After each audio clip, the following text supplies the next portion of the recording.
Anong ganap sa mundo ng showbiz? Sa gitna ng patuloy na espekulasyon tungkol sa kanyang buhay pag-ibig, isang bagong tsismis ang lumutang. May bago na raw nagpapasaya sa puso ni Catherine Bernardo.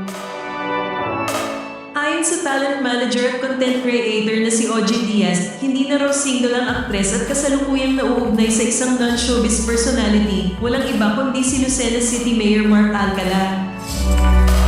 Sa kanyang online show, ibinunyag ni OG na tila hindi na raw posible ang pagbabalikan ni Catherine at Daniel Padilla dahil may ibang lalaki na umanong nagpapasaya sa dalaga. Dagdag pa niya, ayon sa kanyang source, posibleng nagsimula ang ugnayan ni Catherine at Mayor Alcala noong Nobyembre o Disyembre ng nakaraang taon. So, totoo na sina Daniel at Catherine ay hindi sila nagkabalikan. Nagkaayos sila, yes. Pero, yung balikan, malabo. Sabi na, ang sabi sa akin, ang nagmamayari ng puso ni Catherine ngayon ay walang iba, kundi si Mayor Mark Alcala ng Lucena City.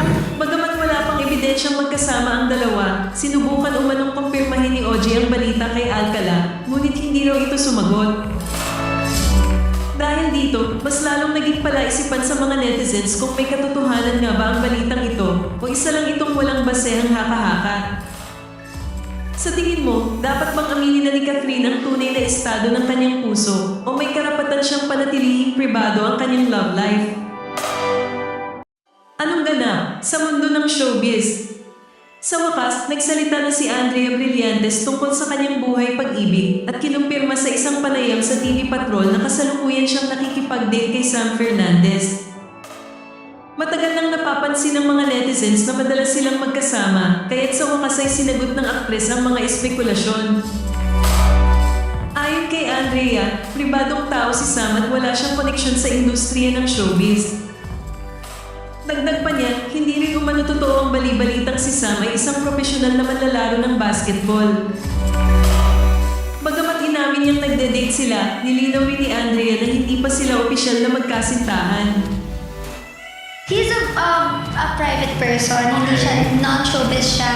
Pero siya yung nabigay ng bulaklak sa'yo na madami. Yes, and he's also not a basketball player. Kasi, He used to play. I've known him for a while. We've been friends for many years now. So parang that's not in a relationship. not yet in a relationship. I'm just dating. Dahil sa kanyang revelasyon, lalong na-curious ang mga tagahanga tungkol sa bagong lalaki sa buhay ni Andrea.